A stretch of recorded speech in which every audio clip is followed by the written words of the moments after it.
So the windshield wiper saga continues.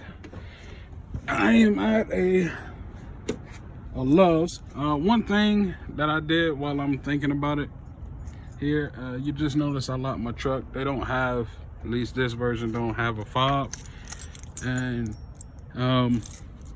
what I did, I don't know, I just make sure that I take my keys out before I lock that door, because I don't want to be caught in that situation.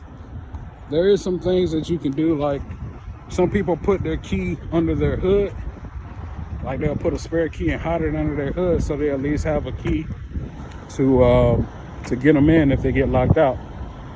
I've got to do that because I've locked myself out of numerous vehicles numerous times and don't feel like doing that again. But I'm at the Love's, walking up to the side of the building, or the shop here. I think this is where I go in and see if they can fix the issue. I probably should have bought my truck, but let's see what they can do.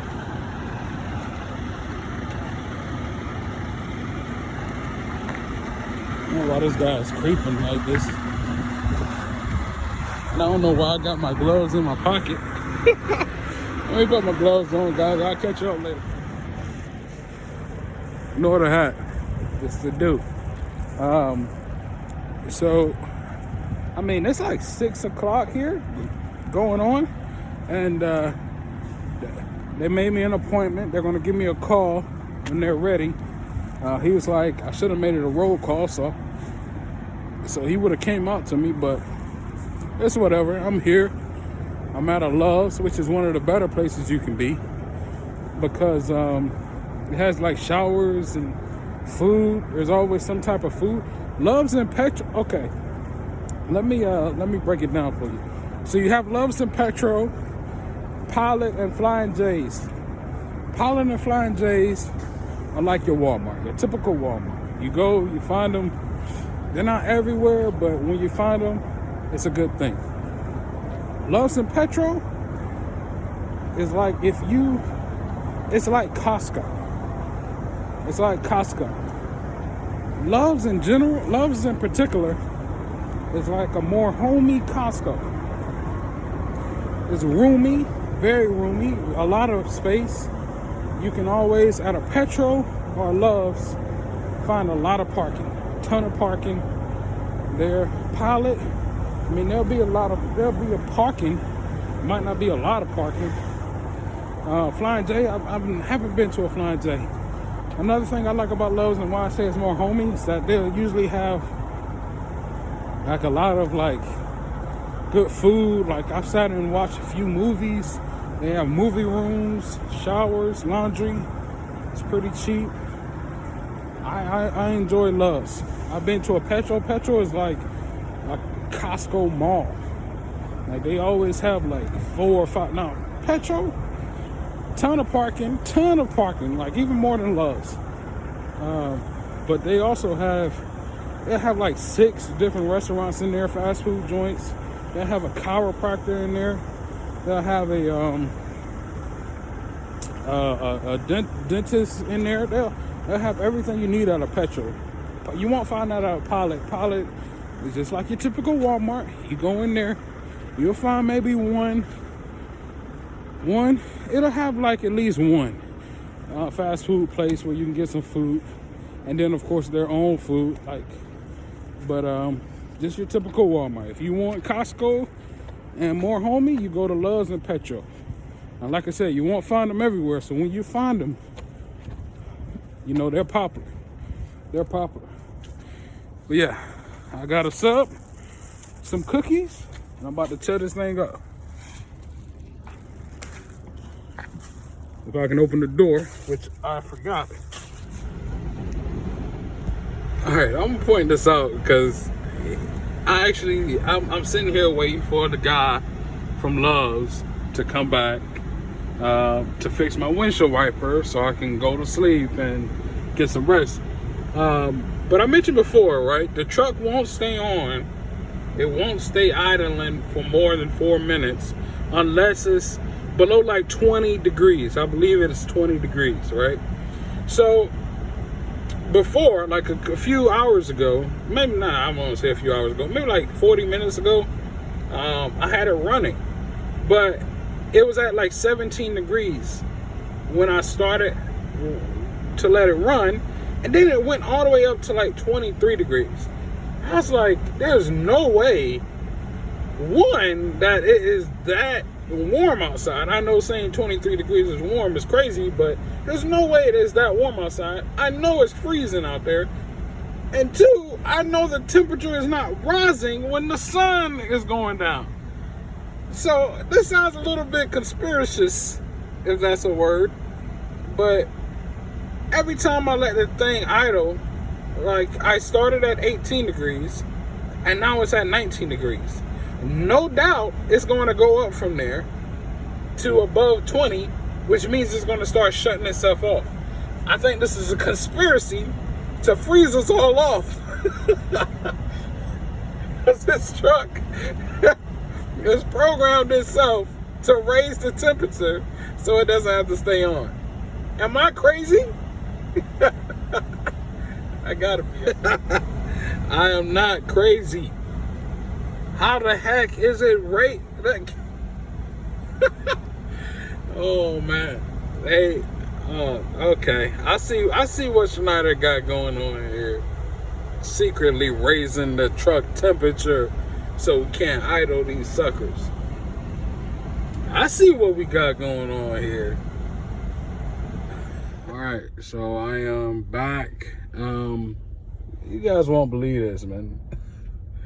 I just left that shop right there, Love's shop. I get in there and he's like, oh yeah, you know, this happens a lot, you know, usually we close, you know, we just jibber-jabbing.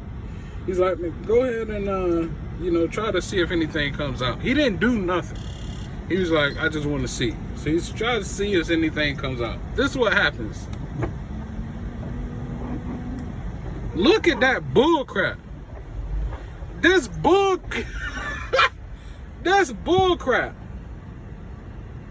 Oh my, oh, this is crazy. Like, this thing has not been working all day. It is the coldest it's been all day. Look at this. 7 degrees. Like it was just outside. And this thing like starts working. I mean, I put 2 gallons of window washer fluid in there earlier. Poured warm water on it. Did everything but blow the doggone water, the window washer fluid out myself. And it waits until 10 o'clock at night after I've been at this Love's for hours to just start working. The dude, the mechanic just starts laughing. He's like, man, like it's normal. This happens. Like it's just normal. I'm like, man, you gotta be kidding me. That's some BS, man. That's really some BS. Shut up. Let me turn it on. Man, I can't believe that, man. But tomorrow, another thing happened. So I mentioned before how you cannot edit time, your driving time. Well, while I was moving the truck from out of my perfect parking space I had over there, I tried to creep, but it hit above 5. You can't go above 5 miles per hour, or else it thinks you're in a car. Now, I mean, what if you Usain Bolt? What if like you just walk fast? It's gonna hit that driver on the tablet, and you can't edit that off. The problem is to get my 14 hours back. So there's 2 problems. 2 problems. The first problem is you see it right here. It says I got driving violations. Why? Because my 14 hours ran out like 3 hours ago. Just like I told you before in my previous video, your 14 will start ticking the moment you go on duty at the beginning of the day. So it's been ticking since I think 5 o'clock this morning. Ran out at like 7. So when it went over 5, 5 miles per hour when I was moving the truck, it ticked the driving violation. Why? Because my 14 hours is gone. And now, not only that, but the reason I was on sleeper off duty, I gotta be on that for 10 consecutive hours in order to get my 14 hours back. So I was off duty for almost 5 hours. Okay, they calling me back, so I'll hit you all. Morning. I started a little bit late because of the issue with my time last night. So I've already made it I dropped off the load here. Turned out to be just some heavy rolls of plastic. I'm going to another stop, trying to get that done before like 2. Well, it might take a little bit longer than that, but get that done so I can get on my load headed to Indiana, get on the highway so I can at least get a good mark on that here. But for you all driving, be careful with these, I don't know what you call them. I call them dipped in docks. Those docks that you got to back into going downhill a little bit. Reason being, 2 things can happen. You can slide going down, and you can definitely slide going out. I had that issue where I unhooked the trailer, I backed it in, unhooked it, and then I caught traction. I lost traction on my tractor when coming out, and so I had to, there's a button here that says interaxle differential. You can lock it, and it just gives you more traction on your drive tires. So I did that, but you can't do it. You'll notice it says, I don't know if you guys can see that, but it says do not engage during spin out. So you just gotta settle back in, lock it, and it'll give you some traction there, and for you to get out. But just be careful as well, because they definitely don't, and this is for everyone, even I don't think anybody does it. You'll notice the trailers here, the space in between the trailers, nobody is going out there putting salt down. So just be careful. Definitely be careful when you're picking up trailers and stuff, because there's no salt down and you're driving in the cold. There's no salt down there. So that's where most of your accidents can happen, is getting out of your tractor and then walking down there to drop or lift up the trailer and hooking up your hoses. So just be careful. But right now I'm heading to my next stop in Ohio, trying to get that done. It's only 111 miles, fully maxed, and then trying to get back to get my load to go to Indiana. All right, so this is supposed to be the easy trip. I only had a total of 111 miles, and actually 80 of them was deadheaded.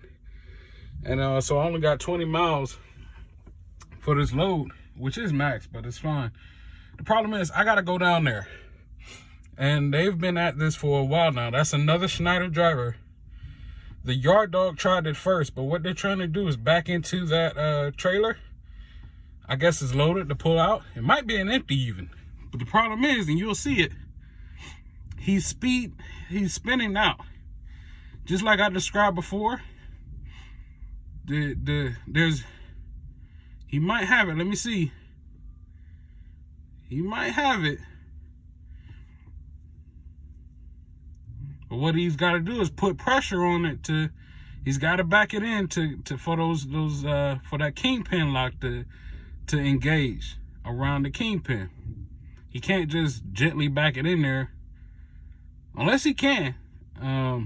What they had to do is raise the trailer, I guess, to get it in there. But the yard dog was gearing it, trying to get under it to pull it out, and it's just so slippery down there that he didn't have any traction. I gotta go down there, take this trailer, drop it, pull out and empty myself. So yeah, that's where we are. It looks like he got it. Or he or she, I'm not sure, but it looked like they got it. Let's see here.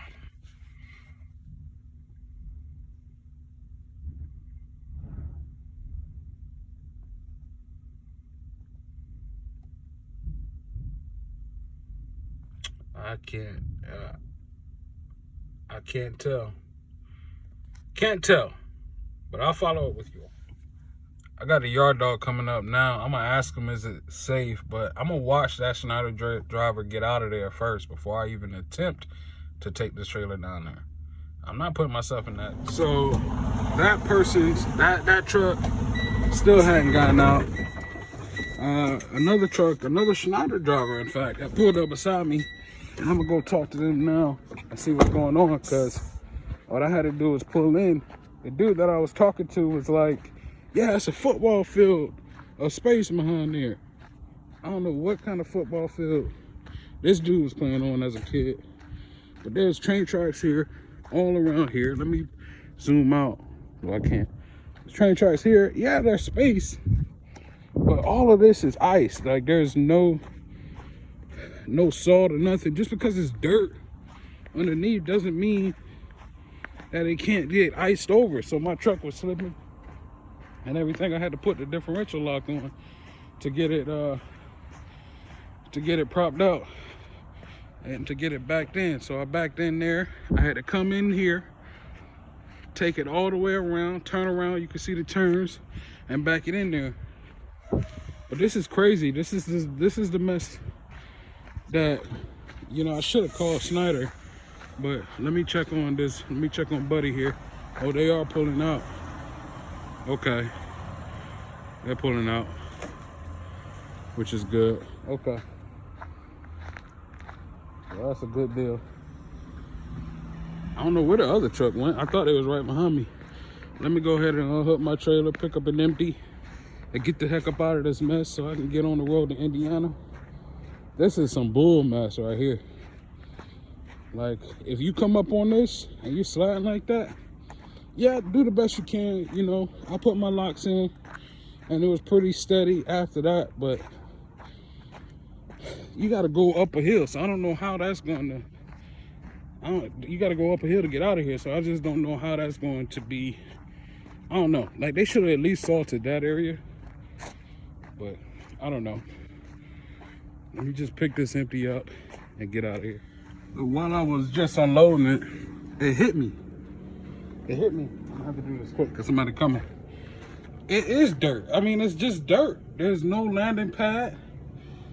That's the reason why they had trouble getting on the front of it, because it's sinking. But let me go. Man, some of y'all dogs are good. Some of them can just go away. This guy says, I asked the yard dog, he was carrying the trailer. I asked him, hey, that's empty? He's like, nah, that's loaded. But he pointed to this row of trailers. It's like, most of those are empty. I'm like, okay. I picked the one, looked like it had the most traction, where I can get in there and get back out. As soon as I pull in, get it locked in there, easy, he comes up, oh, it looks like it has a red tag on it. That's why I haven't messed with it for the past few days. I'm like, bro, well, then why would you tell me that it's open? And now I have to get out of here without slipping. The things that you gotta do. All right, so let me show you what the problem is. Still hooked to that trailer that has a red ticket on it. Problem is, so I have no traction really down here. What I'm gonna do, what I'm gonna attempt to do is, well, I have no traction down there. My fifth wheel lease handle won't come out. So that generally means, usually, that there's still pressure on the kingpin. So I'm gonna have to back it up just until I feel pressure on the trailer, and then it should release. I'm gonna try it, see if that works. So I tried that. It released a little bit. The handle came out a little bit, but not all the way. What I'm gonna try to do is, I've hooked up the hoses. I'm just gonna pull it forward a little bit, back it up a little bit, and see if that be enough to release the pressure off the fifth wheel. Let's give it a try. Once again, Schneider driver comes to the rescue. He's right over there. I don't want to put him on camera or anything. But so lowering it didn't work. But he came over, he was like, well, what if I pull it while you put a little pressure on it, backing it up? And it came right out. So I'm gonna get on my way.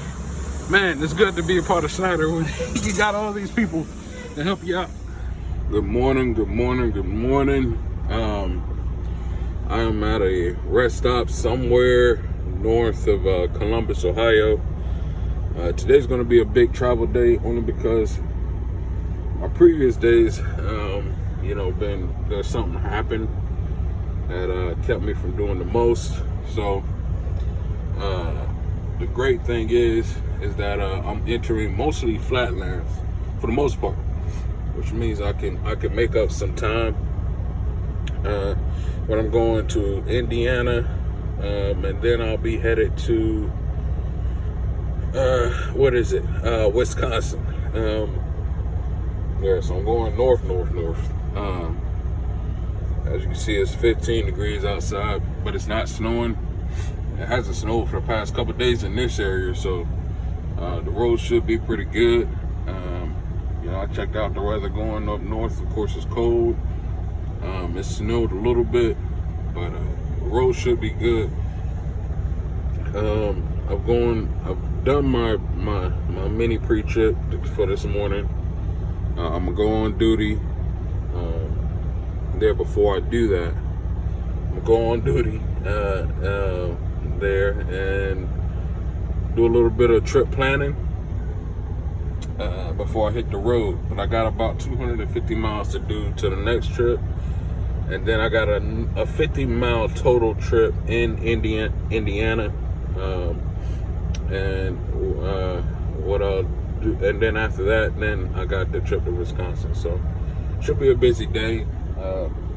I'll catch up with you guys at the next pit stop. And I know you guys, I know some of them, I've been reading the comments, I know some people are asking me about, doing the pre-trip, doing a full pre-trip. I really do got to find the time to do that. One, it has to be during the daytime so you can see what I'm doing. Two, I have to have I guess that's easy, a trailer to do it on. And it's just the time. It's just the time. It takes about, if you're doing a full pre-trip and calling out the dimensions and everything, it's going to take about 30 to 40 minutes of just free time in the daytime. I like to drive until it's dark. But if I find the time, I'll definitely post that video. And then I'm definitely going to post videos about my pay when I get a full paycheck, because I haven't gotten a full one yet. So I'm going to post a video about that, and then also my about the health benefits as well, because I know I've had a comment about that as well. I'm reading the comments, I'm paying attention. Don't think I forget about you. It's just I gotta find the time to do this in between like video and I just gotta find the time, but I will do it. All right, so I'm about maybe like 60 miles, a little bit more and maybe about 90 or 100 miles. I don't know. I'm in there, and I had to pull over at a rest stop so I could use the restroom and brush my teeth and everything. And what I've noticed, as it gets out west, it becomes more trucker friendly. The tablet tells you, like, there's a rest stop open with 5 open spaces, and there's like TAs, pilots, flying J's everywhere, loves. Like, I am loving this, flat roads, like, oh, this is beautiful. But let me go use the restroom, be back out, get back on the road. What's going on, you all? Good morning, good day, depending on whenever you're watching this. I am in a little bit above Indianapolis. I was carrying actually chips on that load. That's what I just dropped off. I'm picking up an empty, and then I got a relay at the the Indianapolis OC, which a relay is just, you know, if someone is carrying a load, say for instance I was carrying this load but they weren't able to be delivered today, they would drop it off at the OC just so they can keep running. So I'm picking up a relay, only going 50 miles, then I'll pick up another load that'll be going to Wisconsin, and I'll probably end my day on that load. But the great thing about this chip load was not only it was flat lands, smooth driving, but it was only about 6,000 pounds, which is great. I mean, that's just great on the driving. That you're not feeling every bump. I do need some more grease on my fifth wheel, which I'm probably going to get at the OC. Get some more grease on my fifth wheel. I'm a little embarrassed to even show it, but that's another thing to keep up with during the snow. For some reason, I think the salt maybe has something to, I don't know, but you just got to make sure your fifth wheel is greased. In the cold weather, it just goes real quickly, I think. But I'll catch up with you guys a little bit. Okay, I am at the Indianapolis OC. I've already dropped my empty trailer, picking up my loaded trailer, which is here. What I'm gonna do first is, you can see, fifth wheel is dry. It got some grease on it. It's supposed to have a little bit more. So what I'm gonna do, see if I can find it. Give me 1 second. Got these pouches. Where did I put them? My door. I got these pouches. At the other OC, it's just a bucket. You use a brush to do it.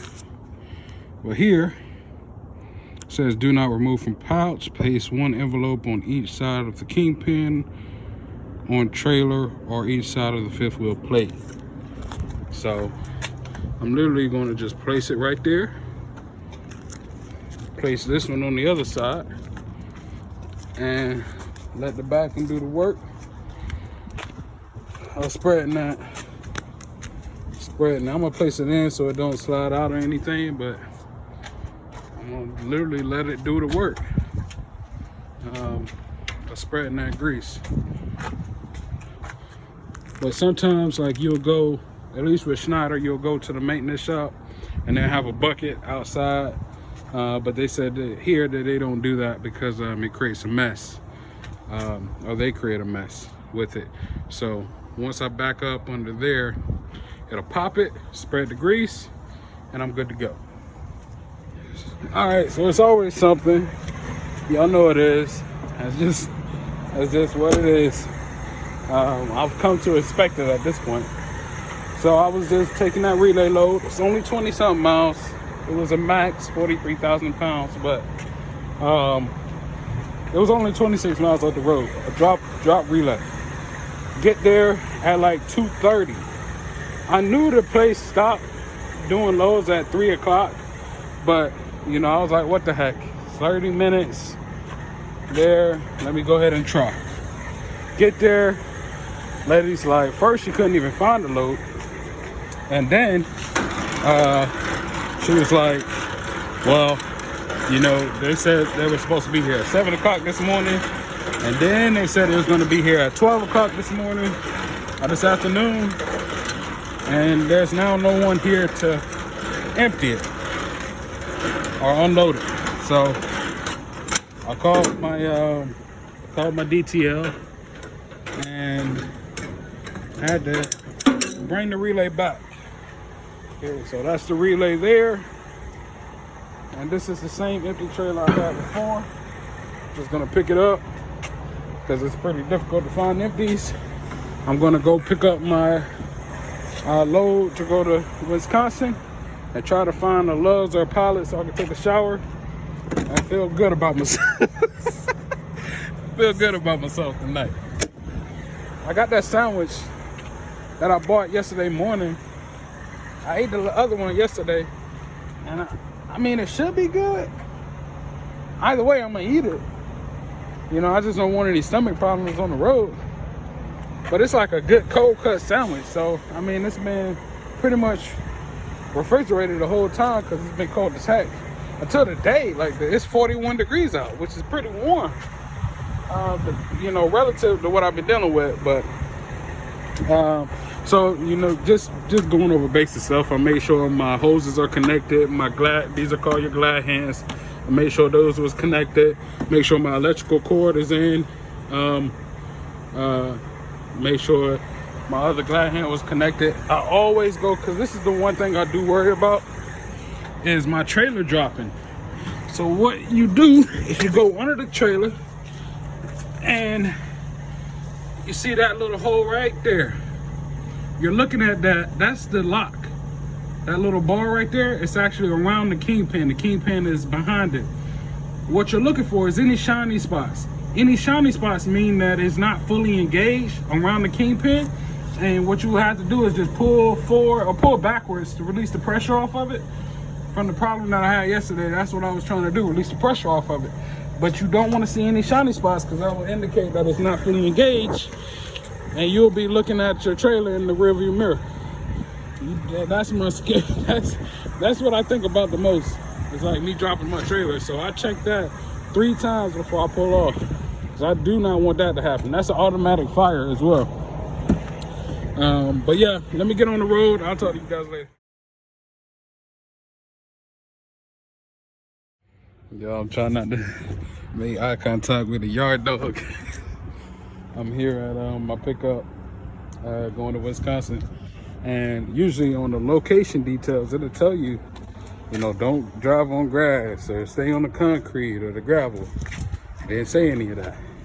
And so, you know, I always tell y'all, use your space, your available space. And the grass over there was sure enough available. You can see. So you loaded that thing. I mean, I didn't track it up too bad, but it's definitely noticeable. But I got it in there. These are, I mean, it was enough space anyways. Either way, if I use it or not. But yeah. I'm trying not to talk to the yard dog. Let me get on that. Before I leave, I did want to show y'all what the skid plate looks like. This is after the package. You know, those 2 pouches I put on, slid under there. So it's a little bit more grease. That's metal right there. That's what we won't want to see. But it's grease. And then under there on the skid plate, you know, it's a little bit more grease too. But that's enough to do. I could have used maybe 2 more packs, but I'll work with that. Just for some information. When on these bars, these what do you call these things? On these, it's escaping me right now. But to get it in the gear so you can turn it, you either got to do one or 2 things. Either it's all the way in turn. All right, so right there, it's all the way in. And then you look at this right here, there's a little thing. So if you're taking it with you, right, so you need to lower it, you push it forward. You're taking it with you. If you're leaving it behind, you need to, no, that's, okay, so that's raise it. Taking it with you. If you're leaving it behind, that lowers it. There, you point it that way. But I'm taking it with me. So I'm gonna do it this way. Now it's either push all the way in or pull all the way out, and then you get it secured in there like that.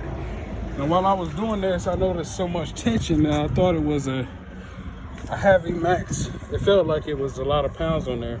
And it is, but it's not max. It's about 35 pounds, 35,000, which isn't bad. You always want to check when it's this weight. When it's anything above 30,000, you want to check to see where your tandems are. So my tandems here, so this is how you check your tandems. On Schneider trailers, they pretty much all have these dimensions or these measurements here on the trailer to make it easier. What you do is get your back rear outside tire on your trailer, on your tandems, and you match that up in the halfway, and that'll tell you where you are. So right now I'm good for 43 inches and 41 inch. I think the only state that does 40 is California. So right here, I'm pretty much good for all states. South Carolina is the only one on the East Coast that does 41. Everyone else does 43. So I'm pretty much good. What I would have to do is get my measurements or go to a weight scale and get my measurements. Remember, you can only have 34,000 on your tandems, your drive tires, and your steers. Well, your your steers or your tractors, you can have it says the max capacity of the tractor itself, but it'll be like 12,000 or 12,500, and then 34,000 for your tandems and your drive tires. So with this load being about 35,000, I would scale it just to make sure, but I should be good. If it was 40, 45 or something like that, definitely want to scale it. Definitely want to see where your weights are. Get your scale ticket, see where your weights are, and then that's when you want to adjust your tandems. Each one of these holes here, I think they said is about 250 pounds, so you can adjust it to be more weight on your tandems or more weight on your drive tires. And then there's actually a fifth wheel slider under there. You will notice that when I did the pre-trip, there's a fifth wheel slider as well, where you can adjust the weight on your steer tires. Remember as well, if you have a full tank of gas, that also counts, so keep that in mind as well. I should be good here, but I'll still scale it probably at the next stop. But yeah, just wanted to go over that with you all. Okay, I pulled into a Love's, thought it had some space. This thing is jam packed. There's not one space available. This is the only way out, and literally this guy, I don't know if he's in the store. I'm about to go knock on his door, but I am, as you can see, low on hours here, so I gotta go. I hope this is the guy here taking his sweet time. Yeah, that looks like it's him. Shoot, I gotta get the heck up out of here. Now, I don't know, because like where that Warner truck is, that's the way out. He's gonna have to swing it out, literally do like a button hook to avoid this truck over here on his way out. So we're gonna see what he does. We're gonna catch him in the moment. There was an actually truck parked, because there's no space. He tried to, be slick and park there, but he got booted, tooted and booted. And then, but it's still not a, it's not a cautionless turn. You still gotta pay attention. I mean, you gotta pay attention to every turn, but it's a little tricky. Let's see what he does. Can he please move? I got an hour and 50 minutes to find some place.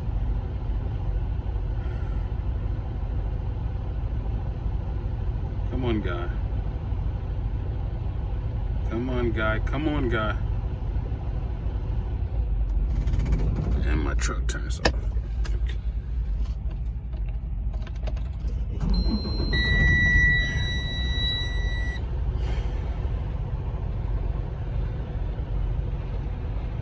Here we go. Let's see what he does. Let's see what Buddy do.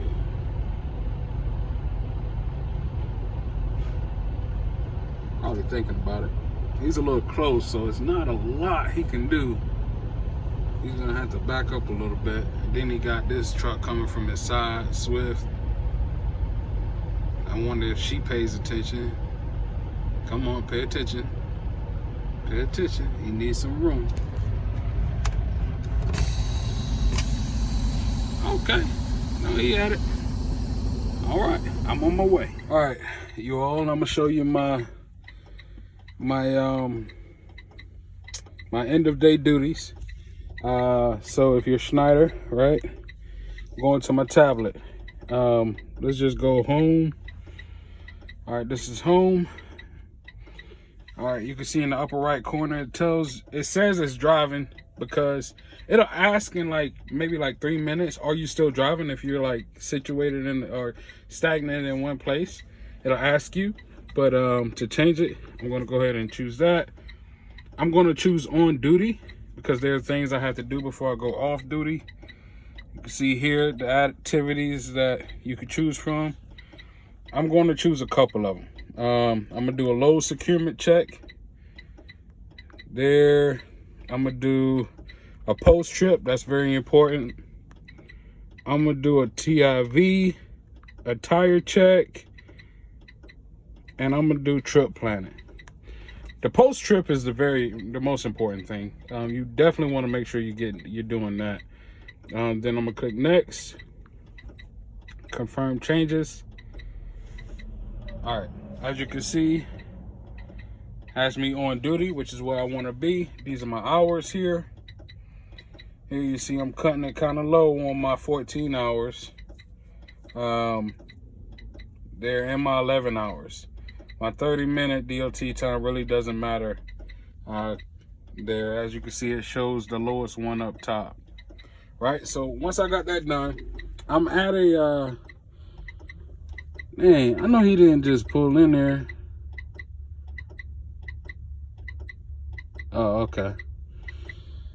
I was looking at this truck because I had to pull the entrance. Right, you should never pull over on the side of the road, but this is fine for the most. Hey, he did find a spot in there.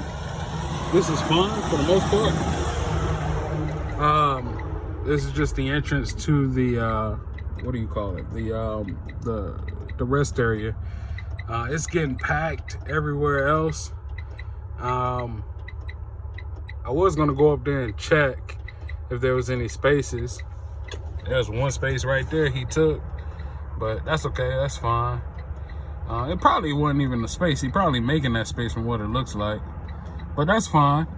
What I'm gonna do is walk up there to the vending machine, get something to drink real quick, cut it off short.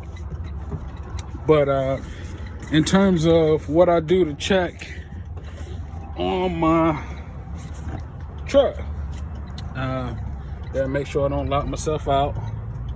That's important. Where's my keys? Oh, okay, I got my keys. Make sure I don't lock myself out. And just watch yourself, because there are crazy people.